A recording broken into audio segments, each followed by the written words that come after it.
तो नमस्कार, मैं पंडित ब्रजेश चंद्र पाठक मनोकामना ज्योतिष चैनल पर नया नया अपडेट लेकर आपके लिए प्रस्तुत करते रहता हूँ। श्री गणेश प्रणित करने से पहले सभी को मेरा नमन वंदन। वक्रतुंड महाकाय सूर्यकोटि समप्रभ निर्विघ्नं कुरु मे देव सर्वकार्येषु सर्वदा। यह जो नया अपडेट है शनि से रिलेटेड है, जिसका मकर कुंभ लग्न हो या मेष लग्न हो, वृषभ लग्न हो या तुला लग्न हो, कन्या मिथुन लग्न वालों के लिए मिश्रित फल रहेगा। लेकिन राशि आपका सिंह हो तो क्या फल देने जा रहे हैं। 2 दिन बचे हैं परसों से 29 मार्च को शनि अपने राशि अपनी मूल त्रिकोण से जो शश योग बनाकर सप्तम भाव में सिंह राशि वालों के लिए बैठे थे, वह अब अष्टम में जाएंगे और उसके बदले में वह अपने सशक्त, मजबूत और इस कलयुगी व्यक्तियों के लिए हर आकांक्षा, हर मनोकामना, हर तरह की आपकी इच्छा, इहा लिप्सा को परिपूर्ण करने वाले सडनली अचानक राहु पहुंच रहे हैं अपने मित्र की राशि में। शनि आएंगे मीन राशि में अष्टम भाव में, तो वहाँ से राहु आपको 18 मई को सप्तम में आ जाएंगे। इस बीच में क्या क्या खेल होने वाला है। परसों से 2 दिन बचे हैं। बहुत लोगों के घर में उथल पुथल, इधर उधर बहुत चीज़ होने लगा है। बहुत लोगों के लिए रचनात्मक कार्य और आपकी व्यक्तित्व में जो मौलिकता की विचारधारा जो थी, रचनात्मकता से रिलेटेड चीज़ों को जिसमें आपने अभी तक हाथ जमाते हुए आया है, उसके निखारने का अवसर प्राप्त आपको होने जा रहा है। किसी भी राशि का आप हों, अगर राहु शनि आपकी युति किस स्थान पर है वहाँ पर ध्यान दीजिए। ज्योतिष शास्त्र के अनुसार यह जो 30 मार्च से 18 मई को पिशाच बाधा योग जो चल रहा है, इसमें अगर जिसके जिस भाव में है उस भाव का तो यह हानि करता है, लेकिन जिस सप्तम भाव पर यह दृष्टि डालते हैं उस भाव से संबंधित या उसमें बहुत भारी उछाल ला देते हैं। एक एक जैसे जोड़ते हैं तो 2 होता है, लेकिन यहाँ एक एक दोनों को जोड़ के आपको 11 के भाव से फल को प्राप्ति होगी। दोनों इस तरह से आपकी मनोकामना, आपके उत्साह, आपके उत्साह, आपकी उमंग में 4 चांद लाने वाले हैं। हर मनोकामना को पूर्ण करने वाले हैं। वहीं पर 14 मई को जो गुरु वो के सभी ग्रहों के जो देवता हैं, वो आपको 14 मई से राशि परिवर्तित करके वृषभ से आय भाव में सिंह राशि वालों के काल पुरुष के दृष्टिकोण से आएंगे। मान लीजिए जिसका मेष लग्न और सिंह राशि है तो उसके लिए और ही पराक्रम में वृद्धि, भाई बंधु से विशेष लाभ, छोटे भाई भाइयों बंधुओं से, जो यात्रा आदि से संबंधित जिनका रोजगार, उद्योग, धंधा, व्यवसाय है, जो फील्ड के कार्य कर रहे हैं, जो आयात निर्यात, इंपोर्ट एक्सपोर्ट, देश विदेश से जो कोई कार्य कर रहे हैं, कोई बड़े बड़े यूट्यूबर्स हैं, इस तरह के आधुनिक चीज़ों के आयात निर्यात करने वाले, मॉडर्न चीज़ों के आयात निर्यात करने वालों, स्टॉक मार्केट से रिलेटेड निवेश आदि करने वालों के लिए बहुत ही शुभ फल मिलने जा रहा है। जो बेचैन थे अब चैन से जिएंगे, तस्त वाले अब मस्त हो जाएंगे, निर्बल सबल हो जाएंगे और रोजगार, उद्योग, धंधा, नौकरी में जो उदासीन थे अब उच्च पदासीन हो जाएंगे, चाहे वो राजनीतिक क्षेत्र हो या कोई प्रशासनिक क्षेत्र हो। व्यय की चिंता छोड़ दो, अब आय की ही आय, इनकम की ही इनकम, प्रॉफिट की ही प्रॉफिट्स योग बनने जा रहे हैं। क्योंकि ज्योतिष शास्त्र में ऐसा नियम है कि जब गुरु महाराज मिथुन राशि में आते हैं तो उस चीज़ की चिंता बोलते हैं उस जातक को, उस व्यक्ति को छोड़ देना चाहिए, क्योंकि चिंता करने से कोई फल नहीं। वो अपने आप आपको समय पर भरपूर फायदा दिलाएंगे, परिपूर्ण कर देंगे, आपको संतुष्ट कर देंगे, संतोषजनक स्थिति में आप आ जाएंगे और मन आपका खुश हो जाएगा। करना क्या है, जिसके शनि दशा अंतर्दशा चल रही हो, जिसके 36 साल की उम्र से ऊपर हो या 14 साल से कम, जिसका नहीं हो 14 साल से कम उम्र वालों के लिए शनि तो कोई दुष्प्रभाव कुछ डाल नहीं पाते हैं, दुष्प्रभाव नहीं डाल पाते हैं। सुप्रभाव के लिए इसका सही एज शनि दशा अंतरदशा वालों के लिए, जिसके लिए शुभ योग है, 36 साल में ये अपना कमाल दिखाते ही हैं। चाहे शनि आपके कहीं भी बैठे हों, सिर्फ शुभ होना चाहिए। तो 36वें वर्ष के बाद आपके जीवन में कोई विशेष उपलब्धि होती है, वो चाहे सरकारों के द्वारा, इनाम के द्वारा आपकी कीर्ति ख्याति प्राप्त हो, चाहे खेल जगत में आप अतुलनीय और अद्वितीयता दिखा सकते हैं अपने खेल के बदौलत। कोई जो जिस क्षेत्र से जुड़े हैं उस क्षेत्र में अपनी आप करामत दिखा सकते हैं और अपनी विशिष्ट शैली से सभी लोगों को आकृष्ट कर सकते हैं, मंत्रमुग्ध कर सकते हैं।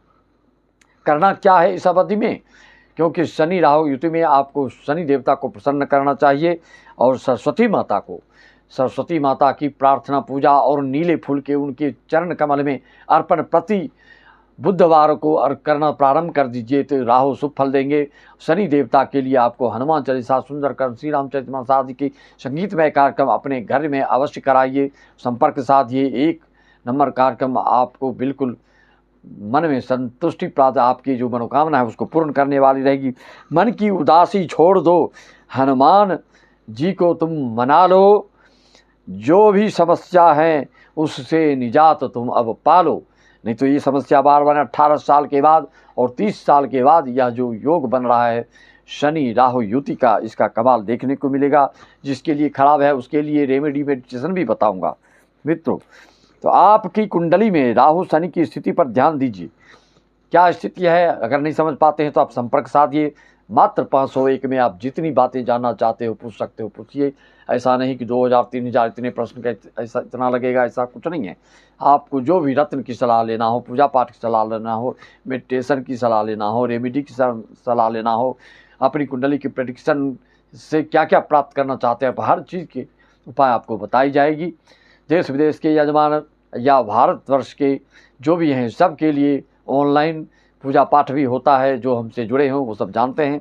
और आगे की नवरात्रि जो 30 मार्च से अपने सनातनी धर्म अवलंबियों के लिए जो नववर्ष, नूतन वर्ष जो श्री गणेश होने जा रहा है 30 मार्च में, उसको अपने घर में उत्साह उमंग से मनाइए और अपने घर में अपने छत पर हनुमान जी के झंडा को लहराइए। और देखिए आधे दोस्त और दूर के जो हवा पानी है वो सब अपने आप शांत हो जाते हैं। मंत्रोच्चारण करके झंडा लगवाइए और नूतन वर्ष को उत्साहपूर्वक, उमंग पूर्वक, और कोई धार्मिक अनुष्ठान पूजा आदि के लिए आप संपर्क साधना चाहते हैं तो ऑनलाइन, अगर आप व्यस्त हैं तो हमारे द्वारा, हमारी विद्वान मंडलियों द्वारा आपके नाम से, आपके गोत्र से पूजा कर दी जाएगी।